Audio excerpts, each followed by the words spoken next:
CNBC city news पहुंचाएगा हर खबर आप तक।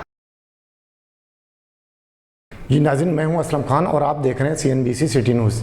इस वक्त मेरे साथ मौजूद हैं अब्दुल रज़ाक अगर साहब। आपने जो पहला इंटरव्यू देखा तो बहुत अच्छा हमारा फीडबैक आया, तो उसके हवाले से मैं दोबारा फिर अब्दुल रज़ाक अगर साहब के पास में आया हूँ और आइए पूछता हूँ उनसे कि आज वो इस मामले में और इस हकीकत को क्या बयान करेंगे और क्या कहेंगे कि ये किस तरीके से मईशत को हम अपनी ट्रैक पे ला सकते हैं और अपना सियासत पे भी बड़ी गहरी नज़र थी। तो आइए आज पूछता हूँ कि आज हमें ये क्या बताएंगे। अस्सलाम वालेकुम सर। वालेकुम सलाम। रसम, मुझे ये बताएं कि आपने पहला जो इंटरव्यू दिया बहुत ही उसका अच्छा एक फीडबैक हमें मिला, तो आज मुझे ये बताएं कि हमें पाकिस्तान को किस तरीके से हमारी मईशत सही हो सकती और क्या कहेंगे इस पर प्लीज़। पाकिस्तान की मईशत बहुत अच्छी हो सकती है, इसमें सिस्टम की कमी है। मैं पहले भी बोलता रहा हूँ, सिस्टम की बहुत बड़ी कमी है। ये सिस्टम बना लेना किसी भी, जैसे इंडस्ट्री है, इंडस्ट्री का एक सिस्टम बन जाए हमेशा के लिए कि ये पॉलिसी है, ये इसके जो रूल्स हैं, जो बाहर से भी जो इन्वेस्टमेंट करते हैं ना लोग फॉरेन से, वो भी बेचारे बड़े परेशान होते हैं। 3 साल कोई अलग सिस्टम होता है, इसके बाद कोई नई गवर्नमेंट आती है, नया सिस्टम आ जाता है। तो एक सिस्टम बन जाना चाहिए, चाहे कोई भी गवर्नमेंट आए, जो इन्वेस्टमेंट करने के लिए कि उसको फ्री स्टाइल से इन्वेस्टमेंट कर सकता है, वो अपने फ्री स्टाइल से यहाँ पेमेंट लगा सकता है। ये जो सिस्टम बनेगा ना तो हमारे मुल्क जो है ना बहुत तरक्की करेगा। अच्छा, ये एक चीज़ और है राज साहब, हमने देखा कि एक कोई पॉलिसी नहीं है हमारे यहाँ बिल्कुल भी। यानी अगर एक बंदा कल कहने की मिसाल दे रहा हूँ कि खाने को नहीं है, 2 दिन के बाद वो 1 करोड़ रुपए की गाड़ी लेके घूमे, तो इस पे आप। मैं यही तो आपको बता रहा हूँ ना, यहाँ का सिस्टम की कमी है जो मैं बता रहा हूँ, और चेक एंड बैलेंस नहीं है, समझे ना। तो सिस्टम बन जाएगा, चेक एंड बैलेंस होगा, अच्छे लोग इस पे काम करेंगे, अच्छे लोगों को इनको हायर करेंगे, तो इंशाल्लाह काफ़ी चीज़ों पे इम्प्लीमेंट होगा। लोगों के जो है रोज़गार अच्छे मिलेंगे, लोग अच्छी ज़िंदगी गुजारेंगे। देखिए यहाँ पे जैसे बिल्डिंग का सिस्टम है, अब देखो कोई बिल्डिंग 9 फ्लोर की है, कोई 4 फ्लोर की है, ये कोई सिस्टम नहीं है, समझे ना। जहाँ जिसकी मर्जी आई वो नक्शा पास करा लिया, जिसकी नक्शे आई उसका नक्शा पास नहीं हुआ, जिसकी मर्जी आई उसकी बिल्डिंग तोड़ देते हैं। ये कोई सिस्टम नहीं है जो रातों रात को लेने वाले का क्या कसूर है। तो ये जब सिस्टम की कमी है, और सिस्टम की कमी अगर सिस्टम एक हो ना सही तरीके से, तो हर बिल्डिंग की साइज एक हो, चाहे कोई भी हो, 70 फीट हो, 80 फीट हो, सबकी लाइन से उसकी 80 फीट से ऊपर बिल्डिंग नहीं जानी चाहिए। तो वो खूबसूरत भी लगेगा शहर भी, और लेने वाले को भी मज़ा आएगा, बनाने वाले को भी मज़ा आएगा। उसको पता है कि ये इतनी मेरी बनेगी बिल्डिंग, यही मेरी फिजिबिलिटी है, यही मेरी कंस्ट्रक्शन कोर्स है। तो सिस्टम की वजह से सारा हो रहा है। कोई 6 फ्लोर की है, कोई 12 फ्लोर की है, कोई 16 फ्लोर की है। अब जिसकी जो ताकत है उसका नक्शा पास हो जाता है, जिसका ताकत नहीं है उसका नक्शा पास नहीं होता है। तो इस सिस्टम को कौन सही करेगा और कैसे सही होगा? क्या ये ऐसे चलता रहेगा पूरी जिंदगी पाकिस्तान जिस तरीके तभी चल रहा है? 1947 से पाकिस्तान आज़ाद हुआ है, ठीक है। माशाल्लाह यहाँ एक से एक इंटेलिजेंट लोग भी हैं। जब पाकिस्तान आज़ाद हुआ था, कई लोग बाहर से आए थे, इंडिया से। टोटल हम सारे माइग्रेट करके इंडिया से आए थे। बड़े अच्छे पढ़े लिखे लोग भी थे, उर्दू स्पीकिंग में भी काफ़ी अच्छे होशियार टीचर भी आए हैं, काफ़ी उधर से पढ़ लिख के आए थे। जहाँ तक वो बेचारे इस मुल्क में थे और एजुकेशन में भी थे, उन्होंने एजुकेशन भी बहुत अच्छी दी लोगों को। उस टाइम का जो आप देखो एजुकेशन ली हुई लोगों की, आज वो बहुत अच्छी पोस्टों पे हैं, उनको रियल तालीम मिली है, तालीम का स्टैंडर्ड मिलता था उस जमाने, पढ़ाई होती थी। सबसे बड़ी बात यह ना कि इसके बाद हमारा जो नेशनलाइज के बाद हमारा एजुकेशन धर्म भरम हो गई है। उसको सही करने के लिए अभी तक वो मसला हल नहीं हुआ है। अब इसके लिए हमको ये करना चाहिए कि एजुकेशन को सही करने के लिए या तो हमको इम्पोर्टेड मास्टर बुलाने पड़ेंगे, टीचर को हमारे टीचरों के साथ रह के ट्रेन करें और उस सिस्टम को सही करें। तो एजुकेशन सही होगी तो काफ़ी चीज़ें जो है ना सही हो जाएंगी। लेकिन उन्होंने कहा था कि मकामी पुलिस होना चाहिए यहाँ की। बिल्कुल, बिल्कुल। कि ना कि पंजाब से आए यहाँ पे, ना खैबर पख्तूनख्वा से, लेकिन तकरीबन वही लोग भरे हुए हैं। तो इसके मतलब उस वक्त उन्होंने सही कहा था, लेकिन पीपल्स पार्टी उसको मानने को तैयार नहीं हो रही इस बात को। तो इस पर क्या कहेंगे आप? बिल्कुल मानना चाहिए। देखो अब वो जमाना नहीं रहा है, अब चीज़ें चेंज हो गई है। अब आपको वो काम करने पड़ेंगे जो दुनिया में हो रहे हैं, वो दुनिया के सिस्टम से चलना पड़ेगा। अब आप अपना सिस्टम चलाओगे नहीं चलेगा। अगर जो आप देखो ये अगर जो इस टाइप के अगर सिस्टम को नहीं सीधा करोगे तो एक टाइम ऐसा आएगा पब्लिक आपसे, आपका जो सिस्टम है उससे पब्लिक हट जाएगी, आपका वोटर हट जाएगा। तो आपको जाहिर बात है अब सिस्टम को लाना पड़ेगा, इम्प्लीमेंट करना पड़ेगा। जो रियलिटी है उसको रियलिटी को सही करो, समझे ना, रियलिटी को उसमें लेके आओ। आप समझे अपने उस घर का कानून नहीं चलेगा। अब दुनिया जो है बिल्कुल चेंज हो गई है। अगर जो इलाका वाइज अगर जो आप पुलिस रखोगे, इलाका वाइज आप वो रखोगे हर चीज़, आज नहीं तो कल आएगी, रखना तो पड़ेगा आपको। आप पहले से रख लो, उससे अच्छी बात है कि वो आपके जो प्रॉब्लम्स हैं लोगों के वो ख़त्म हो जाएं, लोग खुश रहें। अभी आप जो इलेक्शन जीत के आते हो, लोगों को खुश करने के लिए आते हो, लोगों को अजियत देने के लिए नहीं आ रहे। तो लोगों को ऐसे काम करो कि लोग आपको याद करें, जैसे आज कायदे आज़म को याद कर रहे हैं लोग, समझे ना।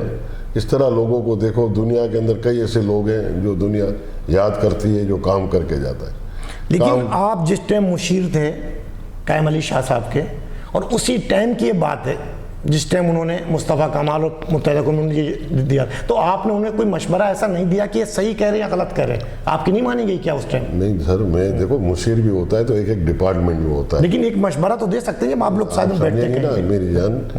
आप मुशीर की ये नहीं है कि मुशीर हर चीज़ में टांग अड़ा सकता है। अब मुशीर की जो पॉलिसी होगी, जहाँ तक उसकी होगी अप्रोच, वहाँ तक वो बात करेगा, उसके आगे तो नहीं बात कर सकता ना। देखो ना, जितनी मेरी खपत और वो ताकत थी मैं उस हिसाब से बात करता था। मैंने कोई अल्लाह माफ़ करे कोई क्राइम के ऊपर मेरा हमेशा झगड़ा रहा है, क्रिमिनल के ऊपर हमेशा झगड़ा हुआ है। आज फिर लोगों को क्राइम की तकलीफ होना शुरू हो गई है, लोग लॉ एंड ऑर्डर फिर सही नहीं हो रहा है, स्ट्रीट क्राइम बढ़ गए हैं, लोगों को फिर धमकियाँ आना शुरू हो गई हैं। तो स्ट्रीट क्राइम के ऊपर तो मैं हमेशा झगड़ा करता रहा हूँ। स्ट्रीट क्राइम के ऊपर मैंने खुद इतना बहुत काम किया है, मैंने खुद पकड़ के दिए, लोग डाकू पकड़ के दिए, कई चीज़ें पकड़ के दी हैं। स्ट्रीट क्राइम जब तक सही नहीं होगा लोगों को, तो लोगों को किस तरह लोगों को सुकून मिलेगा। आपने रज़ाक साहब बात की क्राइम की कि क्राइम बढ़ता चला जा रहा। अगर हम पीछे माजी में चले जाते हैं कि क्राइम क्यों बढ़ता है, क्राइम इसीलिए बढ़ता है जब बेरोज़गारी होती है, कोई काम नहीं होता, लोग फालतू घूम रहे होते हैं, तो क्राइम बढ़ने का मकसद यही तो अगर बैकग्राउंड में हम जाते हैं तो क्राइम बढ़ने का मकसद क्या होता है? क्राइम का भी देखो एक माफिया है बहुत बड़ा। क्राइम छोटा आदमी इतना क्रिमिनल नहीं है जितने बड़े बड़े ग्रुप क्रिमिनल हैं, जो कि इन आजकल जितने क्रिमिनल हैं सारे बाहर भागे हुए हैं, समझे ना। एक दो इधर हैं, बाकी तकरीबन बाहर भाग गए, समझे ना। और सबको पता है क्रिमिनल किधर हैं क्या नहीं है, कोई छुपी ढकी हुई बातें नहीं है, समझे ना। तो क्राइम जो आते हैं चले जाते हैं, इन सबको पता है।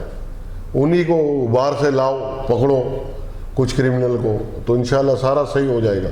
लेकिन जिनको पकड़ के लाया अभी तक उनको सज़ा नहीं हो पा रही है, तो वो दोबारा फिर तो दूसरे और पैदा होंगे। अगर वही एक चौराहे पे लटका दिया जाए उनको, तो आइंदा दूसरा देख के तो वैसे ही सही हो जाएगा। लेकिन वही नहीं, क्या बोला, सिस्टम की कमी है। जब हमारे सिस्टम की कमी सही हो जाएगी तो ये क्रिमिनल थोड़ी किसी हिम्मत है कि वो क्रिमिनल करेगा।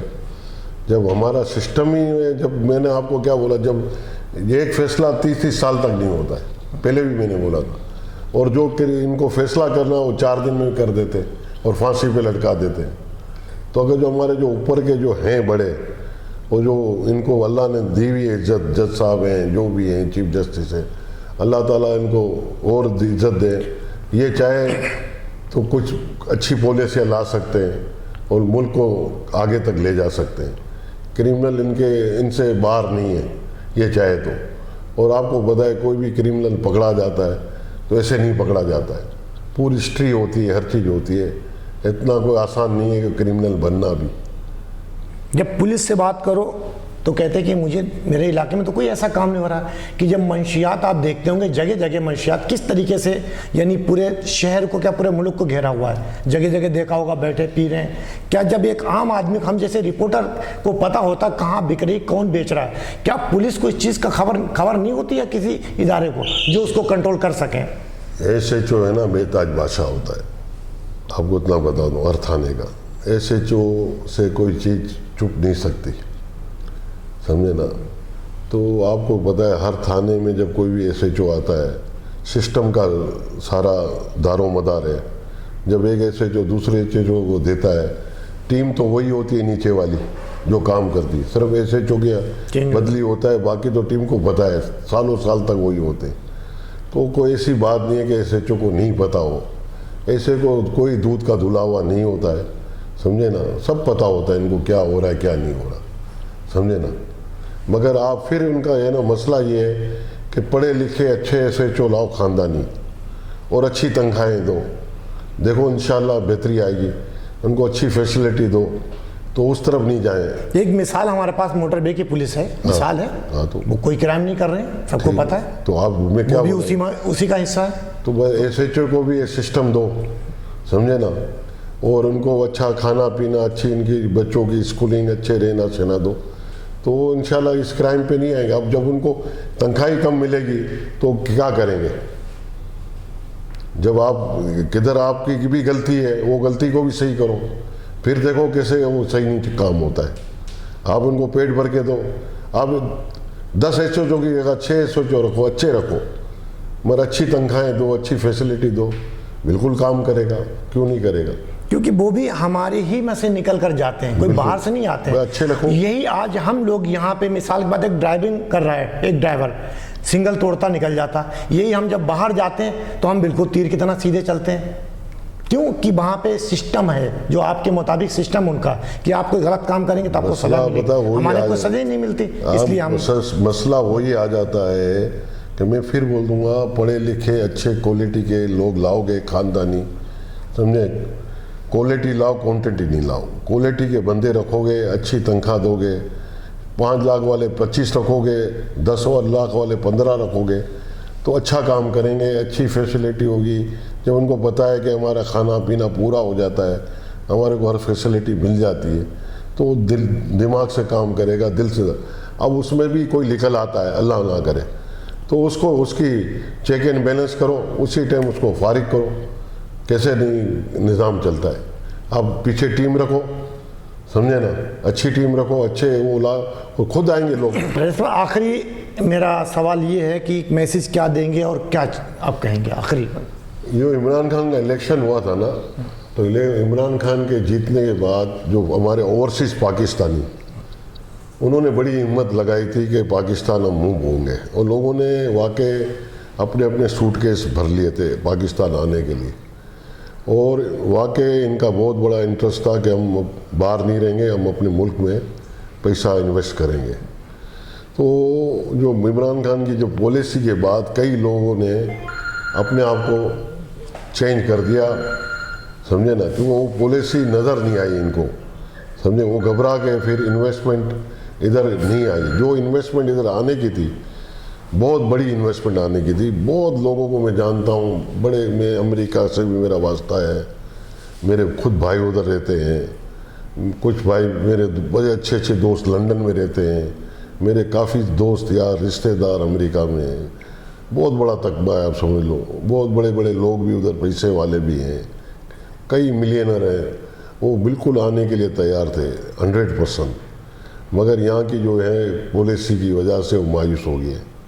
तो मैं चाहता हूँ और सिर्फ पाकिस्तानी आने के लिए तैयार हैं, इनके लिए कोई ऐसी पॉलिसी लाएं जिससे वो, इन्होंने रात दिन वहाँ मेहनत की है पागलों की तरह, कि इधर आएँ, इनको कोई सुकून मिले और काम शुरू करें। क्योंकि यहाँ पे बहुत मसले हैं, लोग आने से डरते हैं, ज़मीनों पे कब्जा हो जाता है, टैक्स वाले इतना तंग करते हैं, FBR वाले इतना तंग करते हैं, तो वो जो चीज़ें से डर के मारे वो फिर भाग जाते हैं। फिर वही है, इनके बच्चे लाएं, एजुकेशन का मसला है, यहाँ पे जो अच्छी एजुकेशन है वहाँ एडमिशन नहीं मिलता, समझे। यहाँ जो कल्बे हैं उसकी क्लब के इतने चार्जेस हैं कि वो क्लब के मेंबर नहीं बन सकते हैं। तो कई चीज़ों में वो यहाँ पैसे लेके आना चाह रहे हैं, तो इन चीज़ों में इनके पैसे ख़त्म हो जाते हैं। घर इतने महंगे हो गए हैं, समझे ना। तो बाकी चीज़ें वो कारोबार करना चाहते हैं, वो जब वो आएंगे ओनर है उनके पास है। हम इतने इस वक्त इतनी महंगाई हो गई है, नूरियाबाद में आप इंडस्ट्री एरिया में देखो, एक एक प्लॉट 4-4 जाने को बेचा हुआ है। 2007 से प्लॉट दिए हुए, अलॉटमेंट किए हुए, उनको आज तक कब्जा नहीं दे रहे। और उसके अलावा 2007 के बाद नए लोगों को कब्जा दे रहे हैं। कुछ चीज़ समझ ही नहीं आ रही इनको, कोई बोलने वाला नहीं है, कोई पूछने वाला नहीं है कि ये क्या हो रहा है यार। 2007 से पेमेंटें की हुई हैं, लोगों को कोई पेमेंट प्लॉट नहीं दे रहे। इसी तरह पोर्ट कासम का भी यही हाल है। अभी पोर्ट कासम में बीच में ये हाल था, लोगों के प्लॉट कैंसिल करने के चक्करों में थे। 15-15, 20-20 साल से लोग पैसे भर रहे हैं, कोई पूछने वाला नहीं है। तो कोई यहाँ आके इन्वेस्टमेंट क्या करेगा। बनी हुई बिल्डिंगें तोड़ देते हैं 15-15, 20-20 साल के बाद। ये इतने जब नक्शा पास हुआ, जब बन रही थी, जब कहाँ सोए हुए थे। अब इस तरह तो ये जब इस तरह से लोग डरते हैं आने के लिए ना, कुछ ऐसी चीज़ें हैं हमारी कंट्री के अंदर जिसके लिए हमको सही करनी पड़ेगी। लोगों को आने के लिए रास्ते बताने पड़ेंगे। भाई तुम आओ, इधर इन्वेस्टमेंट करो। लोगों के साथ चिटिंगें हो जाती हैं, लोग डरते हैं, लोगों को दिखाते क्या हैं, देते क्या हैं। इस तरह के भी मसले होते हैं, समझे ना। जिस तरह लोगों ने पावर प्लांट लगाए, कई लोगों ने पावर प्लांट लगाए, उनका टैरिफ ही कम कर दिया, उनके पावर प्लांट बंद है, मेरा भी पावर प्लांट बंद है, समझे ना। अब इस तरह का ये हमने भी 100% अपने पेमेंट पैसों पे लगाया, बाहर का इन्वेस्टमेंट लेके आए, पावर प्लांट बंद पड़ा हुआ है। अब इस तरह का किस तरह काम करे बंदा किस तरह इंडस्ट्री लगाए, किस तरह बाहर से पैसा लेके आए। बाहर से लोग आने के लिए तैयार हैं, काफ़ी बड़ा इन्वेस्टमेंट आने के लिए तैयार है, इंडस्ट्री लगाने के लिए तैयार। आप कोई सिस्टम बनाए, लोगों को कोई मोटिवेट करें, कोई सही का सिस्टम बनाए, कोई टीम ऐसी बनाए जो लोग वाकई बोले कि वाकई काम हो रहा है। लोग अमेरिकन पासपोर्ट है या कैनेडियन पासपोर्ट है या लंदन का पासपोर्ट है, वो छोड़ के आने के लिए तैयार है। अब वो जितनी बड़ी कुर्बानी देने के लिए तैयार है, तो तुम अपने पासपोर्ट को इतना आगे तक ले जाओ कि लोग देखते रहें कि वाकई कोई पाकिस्तान का पासपोर्ट है। पाकिस्तानी पासपोर्ट को इज़्ज़त दो, इतनी इज़्ज़त दो कि लोग बोलें कि वाकई यार पाकिस्तान कोई जगह है। फिर हमारी फ़ौज है, बहुत बड़ा काम करती है फ़ौज हर चीज़ में सैलाब आता है तो फ़ौज जाती है, जंग में फ़ौज लड़ती है, सरहदों पे ये होती है, शेरों के हालात ख़राब हो जाते हैं तो फ़ौज आती है। तो हमारे फ़ौज का भी बहुत बड़ा किरदार है। मैं फ़ौज हमारे जनरल साहब को भी बोलता हूँ, वो भी कोई पार्टीशन करे इस मुल्क के लिए, कोई एक पॉलिसी बनाए जो लोगों को मोटिवेट करे। हमारी फ़ौज जो है असला जो बनाती है, ये बहुत बड़ा हमारा एक्सपोर्ट हो सकता है। इससे हमको बहुत बड़ा फॉरेन एक्सचेंज आ सकता है। हमारी फ़ौज बाहर की, उसको ज़रूरत है बाहर मुल्कों की, उनके लिए, उनको हिफाजत के लिए, उसके लिए भी वो लोग हायर कर रहे हैं। वो भी बहुत बड़ा इन्वेस्टमेंट है और बहुत बड़ा हमारा जो है फॉरेन एक्सचेंज आ सकता है। जो हमारी फ़ौज रिटायर होती है वो भी बाहर खप सकती है, खाली नहीं रह सकती। उनको आप ट्रेन करके भेजें, ट्रेन तो होते हैं, उनके कोई ऐसा सिस्टम बनाएं कि वो सिस्टमेटिक जाएं, जिससे एक माल एक्सपोर्ट होता है ना, इसी तरह फ़ौज को भी एक्सपोर्ट करें और उससे भी बड़ी इनकम आ सकती है। उनका सिस्टम मान दें, वो एक्सपोर्ट करें, बहुत बड़ा प्रॉफिट हो सकता है, बहुत बड़े मसाइल हल हो सकते हैं। हमारी आर्मी दुनिया की मानी हुई आर्मी है, बहुत बड़ा काम कर सकती है करने पे आए तो। वो चाहे तो आप बोलते हो ना, क्राइम कोई मुश्किल नहीं है ख़त्म करना, कोई मुश्किल नहीं है। उनको 1 महीने या 2 महीने का टाइम दो, क्राइम ख़त्म कर देंगे। आप देखो कराची में रेंजर्स आती है, कितना मसले हल हो जाते हैं। रेंजर चले जाती है, मसले ख़राब हो जाते हैं। तो कोई चीज़ काम करना जो जानता है वही काम कर सकता है। काम करने वाले को लाओ, फालतू आदमियों को नहीं लाओ, फालतू आदमियों को नहीं लाओ। काम करने वाले को काम करने दो और काम करने वालों को काम लो उनसे। अच्छे लोग हैं, मुल्क को बनाना है। खामो खाम उल्टे सीधे लोगों को ओबलाइज नहीं करो। जो काम वाले को रखो। जो मेहनत कर रहे हैं, उनका जो है तालीम ली है, उनका हक दो। जिसमें टैलेंट है उसको टैलेंट दो, बगैर टैलेंट को नहीं चलने दो। डाल दो। हमारे को, हमारी आवाम को और ओवरसीज पाकिस्तानियों को मैं सलाम करता हूँ जो इस मुल्क के लिए बाहर जाके मेहनत करके इस मुल्क को के लिए पैसा भेजते हैं और जो पाकिस्तान में जो देते हैं उनको मैं सलाम करता हूँ कि इस तकलीफ़ में भी ये पाकिस्तान का साथ दे रहे हैं। और मैं बोलता हूँ ये मुल्क है तो हमारी पहचान है, इस मुल्क से हमारे जानो पहचान रहेगी और हमेशा रहनी चाहिए।